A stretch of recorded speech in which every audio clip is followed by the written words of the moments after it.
dikit-dikit mau ngecek HP, padahal nggak ada notif apa-apa gitu kan. Baru bunyi ting dikit. Oh ternyata dari operator. Nah itu jadi kita sebenarnya nggak penting gitu buat ngecek HP, tapi itu kita selalu ke distract. Nah itu digital distraction. Jadi kita harus tahu dulu tuh dunia mereka tuh seperti apa. Mungkin kalau ke Gen-Zian ya kita bawa diksi-diksi yang kayak nyampe gitu kan, yang culture banget gitu. Jadi mereka tuh tahu oh iya kita ada di dunia mereka juga gitu.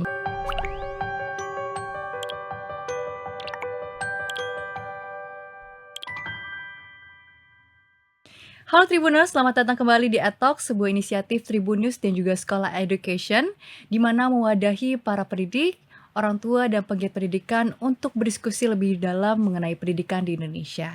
Dan saya Alma Diva, senang sekali dapat kembali berjumpa dengan Tribuners yang ada di seluruh Indonesia. Dan untuk Tribuners yang belum menyaksikan episode-episode Atalk sebelumnya, dapat langsung mengunjungi channel YouTube kami yaitu Tribun News, dan juga kami memiliki artikel edukatif yang dapat diakses di tribunnews.com. Dan pada kesempatan kali ini tentunya kami kembali menghadirkan narasumber yang inspiratif, di mana kita akan membahas topik yang cukup relevan, yaitu terkait pendidikan di era digital. Nah, karena kita ketahui bersama bagaimana sih gitu ya rasanya menjadi guru gitu ya dan siswa di era digital yang penuh di mana perlu sangat cepat beradaptasi, dan juga apa saja yang perlu kita lakukan agar guru lebih siap dan tentunya tetap relevan di era saat ini. Dan spesialnya pada kali ini kita bersama narasumber yang muda, yaitu beliau adalah guru muda, guru Gen Z gitu ya.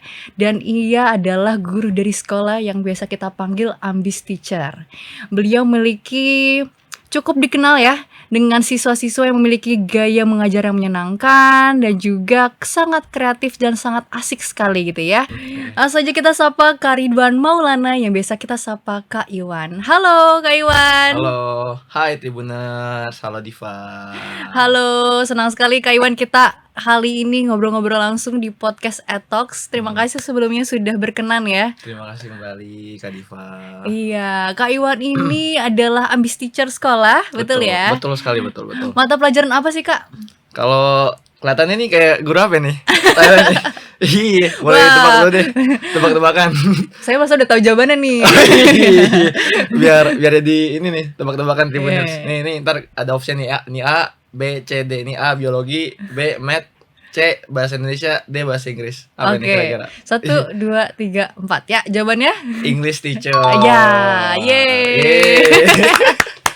Seru banget ya, memang kalau ngobrol sama Kak Iwan ini seru banget. Bahkan kalau misalkan bikin konten atau cita-cita sempat ya kakak bikin cita-cita gimana sih mau jadi guru apa sih? Jawabannya pengen jadi guru yang tetap ngalcer gitu, jujur nyampe.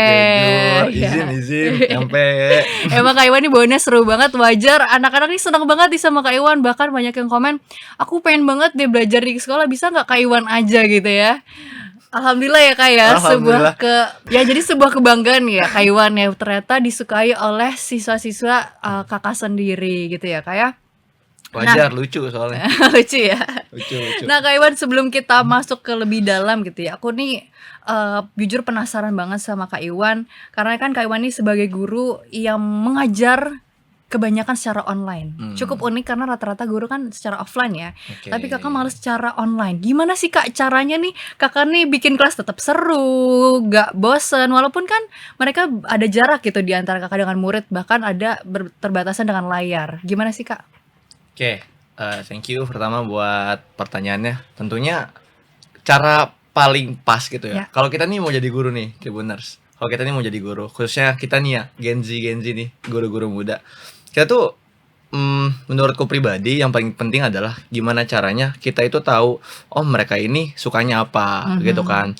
Terlebih kita tahu nih murid kita itu adalah Gen Z dan Gen Alpha juga gitu kan, ada beberapa yang Gen Alpha dan sebagian besar adalah Gen Z gitu. Oh berarti cara pendekatannya itu nggak bisa kita cuman kayak ngajar aja gitu kan, kita cuman satu arah aja, kita nggak coba buat interaksi gitu kan sama students kita. Jadi kita nih pertama harus cari tahu dulu kalau Gen Alpha, oh berarti kita harus masuk ke dunia mereka. Kita mungkin bisa bawa diksi-diksi yang relate sama mereka kayak misalkan Sigma Iya. gitu kan. Terus kayak apa lagi tuh? Yang apa ini namanya nih? Mewing. Mewing. Iya. Iya gitu. Jadi kita harus tahu dulu tuh dunia mereka tuh Iya. seperti apa. Mungkin kalau ke Gen Z-Gen-Zian ya kita bawa diksi-diksi yang kayak nyampe Iya. gitu kan, yang culture banget gitu. Jadi mereka tuh tahu oh iya kita ada di dunia mereka juga gitu. Dan kita harus nunjukin yang namanya personality kita tuh kayak oh ada nih kita harus punya yang namanya personal branding tersendiri sebagai seorang teacher. Kayak contohnya aku pribadi gitu kan. Aku menunjukkan bahwasannya aku ini adalah seorang Gen Z yang emang nggak seperti guru pada umumnya gitu. Guru tapi masih tetap bisa bergaul, guru tapi masih tetap ngalcer, guru tapi masih tetap bisa keren, guru tapi masih dekat sama muridnya. Seperti itu mungkin kurang lebih Kak Diva. Jadi memang Kakak melakukan pendekatan yang agar mereka merasa seneng gitu, Betul. nyantai sebagai temennya ya, sama-sama Yes. Gen Z gitu ya. Yes, betul Menarik banget. Jadi banget. justru itu bisa menjadikan Kakak nih cukup dekat dengan siswa-siswanya walaupun ada jarak di antara Kakak ya. Betul. Seru banget nih. Nah Kak, kita mulai masuk ke dalam topik pembicaraan kita ya Kak ya. Oke. Kan kita memang belajar online itu sebelum-sebelumnya kan belum ada gitu ya. Mungkin Kakak juga belajar sekolah formal ke SD sampai SMA pun belum ada sekolah secara online gitu ya. Nah, tapi kan sekarang nih kondisinya kita sejak pandemi ini ada pembelajaran secara online gitu kan. Tentunya dikembangi dengan teknologi yang terus berkembang. Menurut Kak Iwan sendiri, perubahan apa sih Kak yang paling terasa dari pengalaman Kak Iwan sebagai guru dan juga sebagai siswa gitu ya? Sampai sekarang berada di posisi sebagai guru tuh gimana sih? Oke. Yang jelas yang paling kerasa tuh menurutku dulu kita sebagai sebagai siswa kita tuh selalu memakai resources gitu ya, yang memang bentuknya itu fisik gitu kan, bisa disentuh dan memang kita tuh harus beli atau cari sendiri gitu kan, dan belum aksesibel. Aha. Cuman kalau kita coba lihat ke zaman sekarang gitu, semuanya tuh kayak serba ada gitu kan, gampang banget buat diakses, tinggal tek tek tek tek tek, oh nih nongol nih gitu ya kan. Terus kayak kalau dulu mungkin kita buat buat belajar pun dulu waktu aku masih zaman skripsian gitu ya Kak Cailah, kayak udah lama banget tuh skripsian. Iya, udah lama banget tuh.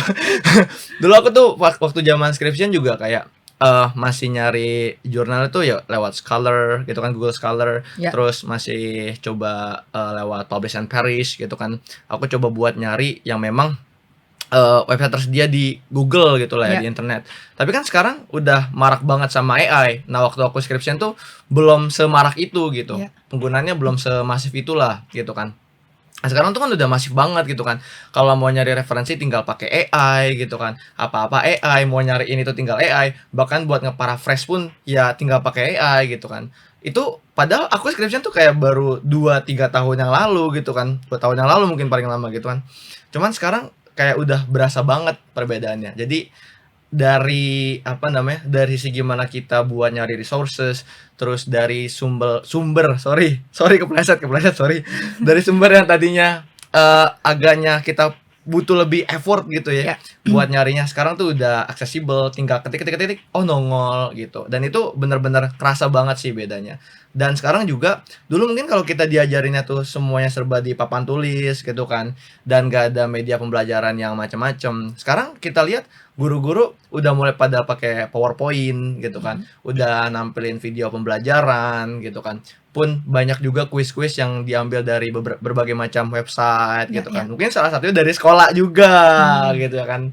Karena sekolah juga punya banyak kuis yang bisa dicoba juga gitu kan sama siswa dan para guru-guru yang ada di Indonesia. Seperti itu sih Kak, kurang lebih. Jadi memang dengan adanya teknologi ini jauh memberikan kemudahan. Betul banget, itu dia keywordnya. Itu ya, paling banyak untuk guru, baik untuk siswa. Jadi sangat mudah untuk mengakses hal itu semua ya. Betul. Nah tapi Kak, kan Kakak nih sebagai ambis teacher yang aktif nih di ekosistem belajar secara digital. Nah tapi menurut Kakak nih, apa sih perbedaan yang paling signifikan saat mengajar sekarang? Mengajar ya Kak, dibandingkan dengan tahun-tahun sebelumnya mungkin. Jadi pengalaman sebelum aku berkutat dalam dunia educational technology ini berarti ya? Betul. Oke, kalau dulu aku memang punya pengalaman mengajar di berbagai lembaga courses juga gitu kan, karena aku memang English teacher gitu. Dan memang yang paling kerasa adalah ketika aku mengajar langsung lewat monitor gitu kan, karena memang mostly aku ngajar online gitu kan di sekolah. Yang paling kerasa bedanya adalah aku harus lebih jadi seorang yang digital savvy gitu. Karena ngajar online itu kan beda banget ya sama ngajar offline, di mana kalau ngajar secara offline itu kita bisa tektokan gitu kan, ada memang interaksi secara langsung sama muridnya. Cuman ini kan kita masih ada pembatas berupa monitor Ya. gitu kan. Gimana caranya nih kita bisa nge-break limit itu supaya kedekatan kita sebagai seorang teacher itu masih bisa nyampe nih. Iya, masih bisa nyampe nih ke students-nya gitu kan. Akhirnya aku coba buat berpikir gitu kan, jujur ini sebuah kesempatan yang sangat luar biasa juga ya, aku merasa sangat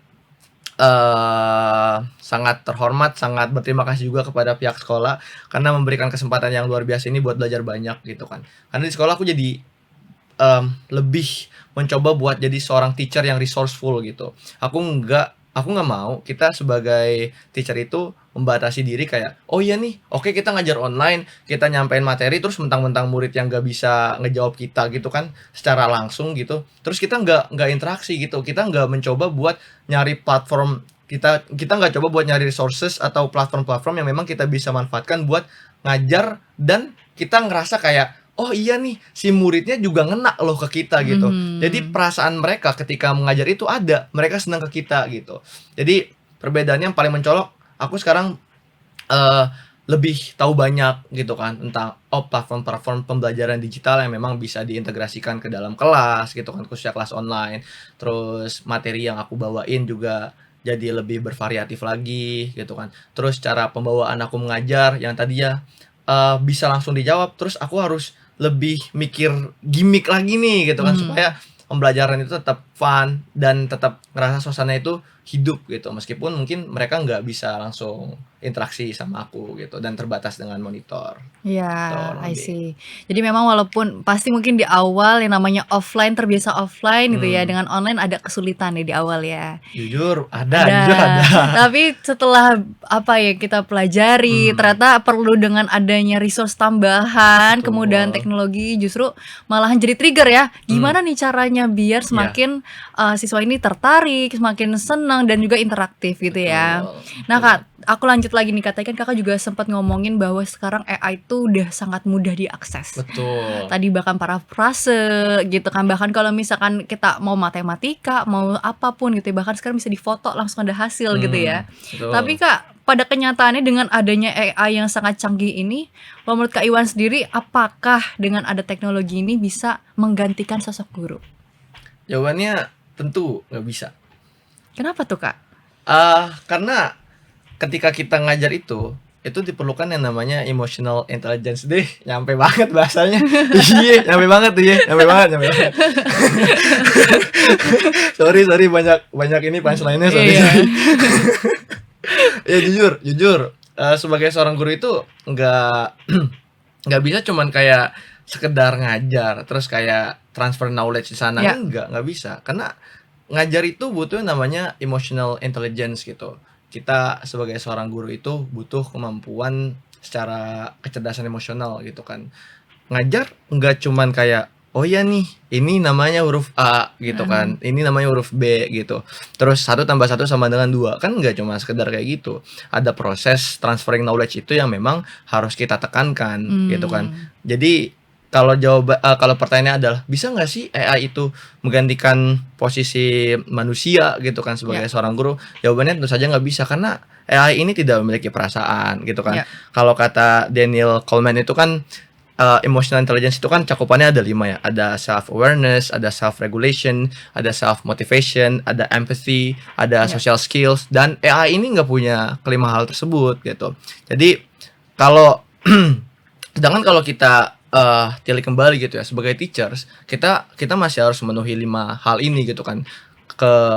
Kemampuan emotional kita, emotional intelligence kita itu harus ada, karena memang dalam jurnal juga pun di disebutkan bahwasannya kalau memang seorang guru itu mempunyai emotional intelligence yang bagus, Ya. maka hasil pengaruhnya terhadap resultnya si murid itu juga tinggi dan bagus, signifikan gitu. Jadi itu masih berkolerasi. Sedangkan AI dia nggak punya perasaan, bahkan dia itu cuma ngikutin gimana bahasa yang kita kasih ke mereka gitu kan.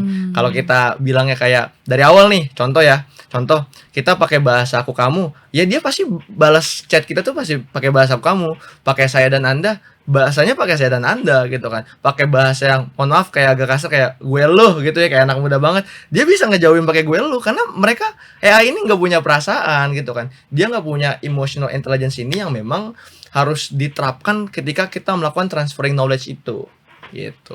Jadi tentunya ini berbeda ya, Beda tentu banget, berbeda. nggak nyampe, AI itu nggak nyampe, nggak nyampe, jujur nggak nyampe. Tapi kalau gitu Kak sebagai guru ya, Hmm. skill apa sih Kak yang menurut Kakak tuh paling penting dimiliki guru saat ini? Yang pasti di era digitalisasi seperti ini ya, kita kan udah masuk yang apa-apa tuh serba digital, apa-apa Ya. tuh serba instan gitu kan. Skill yang memang harus dimiliki oleh seorang guru yang pertama pasti seorang guru itu harus adaptif gitu Ya. kan, harus adaptif.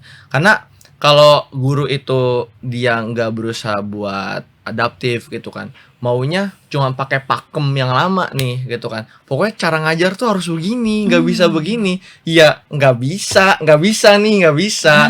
Tiap gen itu kan punya apa namanya? Punya kriteria Keunikan masing-masing. Iya, betul banget. Punya keunikan, punya kriteria, punya karakteristik yang Ya. berbeda-beda gitu kan. Kita ngajarin Gen Z sama Gen Alpha kan beda nih. Kita nggak bisa tuh nyamain metode yang sama. Jadi harus punya skill adaptif itu gitu.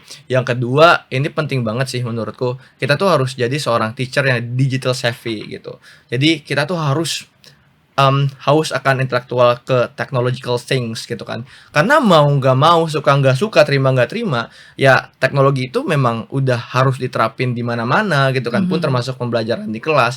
Ketika nantinya kita jadi seorang guru yang memang nggak up to date gitu kan, kita nggak update sama perkembangan teknologi saat ini gitu kan, bahkan kita jadi seorang guru yang enggan buat menggunakan teknologi di kelas, ya yang ada kita nih bukannya malah menjadikan teknologi itu sebagai alat yang ngebantu kita, justru nantinya di luar kelas yang ditakutkan adalah si murid-murid ini karena memang gak ada guide ya dari seorang teachers, akhirnya dia memanfaatkan teknologi bukan untuk pembelajaran gitu. Jadi kita nih harus jadi seorang teachers yang digital savvy juga gitu. Jadi supaya ketika kita memang ngajar di kelas, oh iya nih kita tahu murid kita tuh sangat berkaitan erat sama teknologi, makanya harus diterapin itu juga di kelas supaya mereka tahu nih, oh penggunaan teknologi itu yang baik dan benar itu buat belajar loh gitu. Jadi memang ada kedua tadi ya, ada adaptif dan juga memang pandai dengan menggunakan teknologi. Betul banget. Jadi tentunya tapi walaupun teknologi tidak bisa menggantikan guru, tapi dengan ada teknologi justru sangat membantu proses pembelajaran. Bener ya Kak ya? Betul banget. Baik dari siswanya sendiri maupun gurunya. Jadi bikin apa nih? Mungkin pembelajaran makin interaktif, makin menyenangkan, bahkan tadi memberikan kemudahan resource tambahan lainnya gitu ya Kak ya? Betul banget. Oke, sekarang kita mau next ke topik selanjutnya nih Kak. Karena kan tadi Kakak sebagai guru tentunya sangat dekat dengan siswa dalam sehari-hari gitu ya, setiap harinya.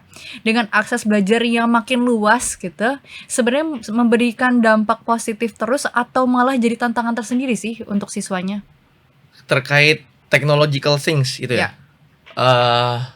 Jujur kalau ditanya dampaknya, dampak positifnya banyak, tapi bukan berarti dampak negatifnya itu nggak ada gitu. Jadi kalau kita bicarain tentang dampak dari teknologi itu sendiri gitu ya, sebenarnya dampak positifnya itu ada banyak banget gitu kan. Dari mulai kemudahan resource gitu kan, terus kemudian kayak kita mungkin bisa lebih hemat administrasi buat guru gitu kan. Sebagai seorang guru jadi nggak harus ngeprint banyak, nggak harus ini itu gitu kan, semua bisa lewat teknologi gitu kan. Terus kemudian juga kita ngajar juga jadi lebih variatif gitu kan media pembelajarannya, karena yang sebagaimana kita tahu juga learning needs dari masing-masing students gitu kan, terus learning styles dari masing-masing students itu kan beda-beda ya. Setiap student itu has their own unique characteristic gitu kan, jadi kita nggak bisa cuman matokin sama satu media pembelajaran aja. Nah, hadirnya teknologi pada hari ini justru mempermudah gitu kan, memudahkan para teachers, para guru-guru yang ada supaya mereka itu bisa nge-switch gitu kan. Oh, kalau memang di kelas ini kayaknya kita bisa pakai metode yang ini sama metode yang ini deh, dengan memanfaatkan teknologi ini sama teknologi ini deh gitu. Ada banyak banget ya yang jelas manfaatnya. Terus kemudian kita bisa juga gitu yang jelas memanfaatkan teknologi ini selain sebagai media pembelajaran juga sebagai media belajar buat kita juga gitu kan. Karena sebagai seorang guru tentunya kita itu harus belajar seumur hidup gitu kan. Betul. Kita harus menjadi seorang lifelong learner gitu. Bukan berarti ketika kita mengajar anak orang nih kitanya nggak belajar lagi gitu kan. Nah, hadirnya teknologi ini justru harusnya seorang guru itu harus lebih mahir gitu kan. Jangan sampai kita itu jadi guru ataupun jadi seorang individu yang memang diperbudak atau diperalat gitu ya sama AI, sama teknologi. Justru kita yang harus belajar supaya gimana kita ini yang bisa menggunakan teknologi di dengan sebaik-baiknya gitu di ruang kelas gitu kan, di kantor kita. Jadi jangan sampai kita yang memang edik gitu, tapi kita harus memanfaatkan supaya teknologi ini nggak berimbas buruk ke kitanya. Tapi di dari sekian banyak dampak negatif, dari sekian banyak manfaat positif yang bisa kita ambil gitu kan. Emang ada dampak negatif yang Ya. mungkin harus kita aware juga gitu kan. Ketika kita membicarakan dampak negatif bukan berarti kita tuh harus takut, tapi justru kita tuh harus aware. Oh iya loh, dibalik gitu ya, dibalik ke semua kebermanfaatan teknologi hari ini, oh ternyata masih ada emang dampak-dampak negatif yang harus kita waspadai gitu kan. Kayak salah satu contohnya adalah ketika memang ada banyak students yang melek teknologi gitu kan, anak-anak melek teknologi di hari ini itu bisa mengakibatkan yang namanya digital distraction gitu. Apa Nah, itu, Kak? digital distraction itu jadi ketika kita itu menggunakan teknologi Ya. gitu, itu tuh kita tuh kayak addicted to it gitu. Ah. Kayak misalkan kita lagi mau ngapa-ngapain nih, terus kayak mau ngecek HP nah itu namanya digital distraction Iya, gitu. iya, iya, iya. Dikit-dikit mau ngecek HP, padahal nggak ada notif apa-apa gitu kan. Nah. Baru bunyi ting dikit, oh ternyata dari operator. Nah itu jadi kita sebenarnya nggak penting gitu buat ngecek HP, tapi itu kita selalu ke distract. Nah itu Ya, ya. digital distraction gitu. Nah, dan fenomena ini tuh sebenarnya udah terjadi juga gitu Ya. kan. Kita lihat kayak ada banyak anak-anak pun kita sendiri gitu Ya, ya. ya. Izin. Pun mungkin kita sendiri gitu ya. Kalau kita coba berkontemplasi ya ternyata kita sendiri pun kayak nggak tahan gitu kan. Kayak contoh buat nge-scroll TikTok, Iya. buat ngebaca tweet di X gitu kan, buat sekedar nge-scroll Instagram, buat coba nge-scroll LinkedIn, buat coba ngebaca-baca threads di Quora gitu kan. Jadi kan kita sendiri pun juga masih ngalamin hal itu gitu kan. Kita ternyata masih terkena loh dampaknya. Terus dampak negatif yang kedua adalah ketika nantinya kita sebagai teachers ya, kalau ngomongin konteksnya sebagai seorang teachers, nggak memperhatikan gitu ya gimana caranya kita ngasih instruction di kelas gitu ya terkait penggunaan teknologi ini, nantinya si murid ini, si students kita ini justru malah overuse akan teknologi ini gitu. Kayak contoh misalkan kita nih ngasih kita mungkin ya ada dua possibility nih. Ada yang memang teacher yang mungkin gak mau menggunakan teknologi sama sekali, ada yang memang terlalu menggunakan gitu kan. Nah, buat kalau misalkan case-nya adalah kita tidak mau menggunakan teknologi, yang ditakutkan adalah si students ini justru kayak yang tadi saya bilang di awal gitu kan. Mereka malah kayak memanfaatkan si teknologi ini buat hal-hal yang memang gak berkaitan sama pembelajaran gitu kan. Mungkin gurunya nggak tahu kalau ternyata jawabannya si murid ini ngambilnya dari AI gitu kan, bukan hasil berpikir mereka. Jadi mereka nggak manfaatkan teknologi itu buat belajar, tapi justru buat mencari hasil langsung gitu kan. Nah terus kalau misalkan nih kita jadi teachers yang memang memanfaatkan teknologi banget, tapi kita nggak ngasih limit gitu kan, kita nggak ngasih limit, kita nggak ngasih kayak pembatasan. Oh iya, kalian silahkan nih explore segala macam bla bla bla. Tapi kita tuh kayak nggak ngasih limit gitu. Nah ujung-ujungnya adalah ya mereka menggunakan teknologi itu malah buat langsung nyari hasilnya gitu kan. Jadi sama kayak yang pertama gitu kan. Karena kita nggak ngasih pembatasan, kita nggak nge-encourage mereka kayak ya silahkan kalian explore, tapi kalian harus tahu batasannya ya. Kalian nih adalah apa namanya, kalian ini adalah seorang individu yang memang Ya. harus memanfaatkan teknologi. Jangan sampai kalian ini dimanfaatkan oleh teknologi gitu loh. Jangan sampai kalian malah direnggut kemerdekaan berpikirnya oleh AI gitu Ya, kan. ya. Nah, kalau kita nggak ngasih awareness itu sama students kita di awal, nah students kita tuh malah jadi kayak, oh iya, ibarat kata ya, gue bebas nih mau pakai AI gitu. Ya. Jadi kita pun juga harus ngasih tahu gitu kan. Ya. Kita harus ngasih awareness ke students kita bahwasannya kita adalah seorang individu yang merdeka berpikir gitu. Jadi jangan sampai kita nih malah diperalat sama AI, sama teknologi gitu. Jadi seorang guru itu juga punya role yang sangat penting sebagai guide gitu, supaya students kita ini tuh nggak tersesat, ibarat kata bahasa seperti itu. Nice. Jadi memang peran guru itu penting ya. Apalagi Penting tadi banget. guide itu menurutku memang nggak bisa sih, priceless ya. Tidak bisa Betul. digantikan apalagi dengan AI. Betul Terus banget. tadi juga ngomong tentunya memang tentunya semua kemudahan ini ada plus minus gitu ya. Betul banget. Yang tadinya mungkin kesulitan gitu ya, sekarang lebih mudah. Tapi kalau misalkan overuse pun juga malahan siswanya ini bergantungan Iya, gitu ya. jadi edik. Edik, Betul. mungkin jadinya kalau sebelumnya kita waktu belum ada teknologi semua difikirkan, cari di buku gitu kan. Jadi ada curiosity yang lebih besar gitu ya, ada betul, betul. usaha yang lebih besar. Kalau sekarang kita tinggal tulis prompting gitu ya, dalam Ih, hitungan detik jadi. Itu Ih, dia ya. betul. Itu adalah proses yang mahal di mana siswa ini sangat diperlukan ya kan, agar sistem pemikirannya, pengolahan gitu ya, pemikirannya gitu ya bisa terus berjalan gitu ya. Betul banget. Nice banget Kak Iwan. Nah, tapi dari Kak Iwan sendiri nih, di sekolah, bagaimana sih Kak teknologi ini bisa mendukung proses belajar yang sehat tanpa membuat siswa ini terlalu bergantungan dengan adanya teknologi ini? Baik, oke. Ini pertanyaan yang sangat menarik gitu ya, karena memang itu sebenarnya tujuan dari penggunaan teknologi ya. Ya. Jadi gimana caranya nih kita sebagai seorang teacher gitu kan, kita sebagai seorang teacher, we as a teacher gitu kan, kita harus nge-provide Ya. teaching and learning activities gitu kan, tanpa kita harus ngebuat mereka berketergantungan gitu kan. Nah, kebetulan karena alhamdulillah ya saya berkesempatan juga kan sebagai salah satu ambis teacher di sekolah ini, juga sebuah honorable opportunity gitu buat sebuah honorable opportunity juga buat saya, karena saya bisa bekerja gitu ya di salah satu educational technology yang top chair gitu lah bahasanya. Iya.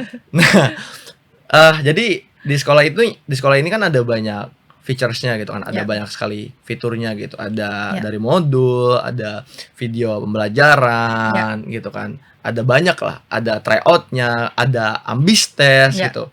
Nah, kita sebagai teacher itu justru harus ngasih tahu nih, ini ada banyak fitur loh di sekolah Ya. gitu kan, ini ada banyak teknologi loh yang Ya. bisa kalian pakai di sekolah, ini ada banyak ada banyak fitur-fitur bagus nih yang memang bisa kalian gunain gitu kan. Nah, yang harus dilakukan sebagai seorang teacher supaya mereka itu nggak ketergantungan adalah kita harus ngasih tahu fitur-fitur ini dapat kalian manfaatin gitu ya, dan kalian itu harus nikmatin prosesnya gitu. Jadi ketika kalian mengerjakan ini, kalian tahu gitu kan, oh ini Ya. tuh salah karena ini. Nah, kalian jadi kalian jadi tahu gitu, oh Ya. ini ada sebuah pengetahuan baru yang sebelumnya kalian nggak tahu jadi tahu Ya. gitu kan. Jadi kita tuh harus nge-encourage mereka kayak, ini teknologi tuh ada nih, ada banyak nih Ya. fitur-fiturnya.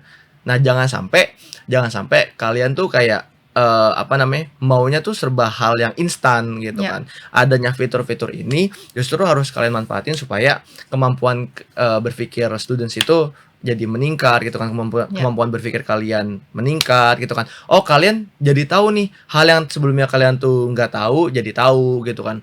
Dan salah satu fitur yang menarik juga di sekolah gitu ya, ada ambis test gitu kan, ada ambis meter juga gitu. Ya. Jadi ketika students ini dia tuh mau coba ngelanjutin gitu kan ke perguruan tinggi gitu, mereka mau melanjutkan studi ke perguruan tinggi. Nah, di sini nih kita punya fitur yang menarik juga gitu kan. Jadi ketika mereka ngetes di sana, Ya. kelihatan kan tuh secara psikologisnya, terus kemudian dari hasil jawaban mereka kira-kira mereka condong kemana. Nah, fitur ini gitu loh yang memang yang memang mengoptimalisasikan penggunaan teknologi supaya menjadi pengguna atau users yang sehat gitu. Jadi kita di sekolah pun nggak mau kayak ngebuat students kita itu bertergantungan sama teknologi. Ya. Justru kita ngebuat banyak fitur-fitur ini supaya mereka tuh edik buat belajar gitu. Nah itulah kenapa kita ini sebagai sekolah gitu ya, sebagai sekolah nih, sekolah company, we want to be the first the number one smart school application in Indonesia, even in the world. Keren banget loh Kak Iwan ini. Iya. Luar biasa sekali. Jadi Justru itu. memang di sekolah ini memiliki tujuan ke arah sana ya, bahwa Betul. memang dengan penggunaan teknologi ini tentunya bisa menjadi alat belajar yang sehat. Betul gitu banget. ya. Jadi kita nggak mau nih students kita tuh edik ke hasilnya, tapi Ya. kita tuh mau mereka tuh Membuat nikmatin. merasakan prosesnya. Nah, Mungkin betul tadi sedikit banget. nambahkan Kak, bahwa dengan sekolah ini tentunya menggunakan personalisasi. Nah, Itu dia. Jadi memang pembelajaran ini pun disesuaikan dengan apa nih gaya belajarnya, Betul kemudian banget. goalsnya kemana, seperti Betul itu ya. banget, betul Mungkin banget. aku jadi sini mau infokan juga nih buat Tribuners, bahwa mungkin di sini yang tertarik gitu ya, atau penasaran bagaimana sih proses pembelajaran yang ada di sekolah. Kami pun saat ini memiliki program beasiswa, di mana program beasiswa ini untuk persiapan SNBT. Dan ini free untuk semua kelas 12 dan tentunya informasinya dapat diakses di @sekolah.education dan juga di @sekolah.online. Mungkin nanti akan ketemu juga ya dengan Kak Iwan Betul banget. sebagai ambis teacher dan juga ambis teacher lainnya, karena tidak kalah menyenangkan, kalah serunya dari Kak Iwan nih Betul pastinya. banget. Oke, Kak Iwan, sebelum kita tutup, seru banget ya obrolan kita. Tapi aku mau minta satu pesan singkat dari Kak Iwan. Satu pesan aja untuk para guru yang saat ini sedang beradaptasi di era digital. Para guru yang ada di Indonesia, kalian harus tahu bahwasannya kita semua ini adalah lentera dalam kegelapan gitu. Kita adalah penerang gitu kan dalam kegelapan. Satu orang guru itu ibarat satu buah lilin gitu. Maka buat teman-teman yang memang saat ini menjadi guru, yang memang akan menjadi guru, yang memang bercita-cita untuk menjadi seorang guru, tetap semangat karena kita harus bangga bahwasannya kita adalah bagian dari cahaya yang akan menerangi satu Indonesia. Wow, jujur nyampe. Jujur nyampe. Keren banget ya Kak Iwan ini memang seorang guru Gen Z. Ternyata jadi guru tuh tidak membosankan itu. Betul. Ternyata bisa menjadi fun juga. Bahkan dengan teman-teman siswa-siswa kita pun juga ternyata menjadi seru ya. Betul Kalau belajar menjadi lebih hidup gitu ya. Tentunya seru banget nih Kak Iwan pada episode kali ini. Tentunya sangat banyak punchline-nya ya. Karena sebagai Gen Z ini ternyata sangat Biar seru, aktif biar seru. sekali. Biar Ya, seru, biar seru. betul-betul. Tentunya sekali lagi makasih Kak Iwan sudah berbagi cerita dan juga Sama-sama, insight yang keren Kak Diva. sekali. Jadi point of view guru as a Gen Z. Yes. Ya. Semoga dengan obrolan ini bisa menjadi pengingat ya Kak Iwan ya, bahwa kita semua tahu bahwa pendidikan di era digital ini bukan tentang menggantikan peran guru dengan teknologi. Namun tentang bagaimana kita sebagai guru bisa berkolaborasi untuk menciptakan pengalaman belajar yang lebih bermakna. Betul banget. Dan untuk Tribuners, sekali terima kasih sudah menyaksikan sampai akhir episode kali ini. Dan jangan lupa untuk follow Instagram kami, yaitu di @sekolah.educators, dan info-info menarik lainnya di @sekolah.online. Dan sekali lagi terima kasih Kak Iwan Sama-sama, Kak Diva. dan Terima juga kasih Tribuners. kembali. Sampai jumpa di episode Talk selanjutnya. Terima kasih. Bye. Terima kasih semuanya. Thank you.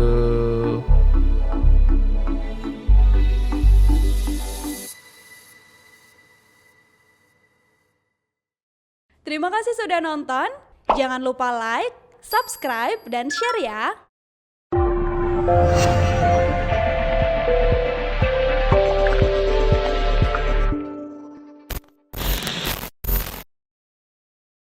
Download Tribun X sekarang. Menghadirkan lokal menjadi Indonesia.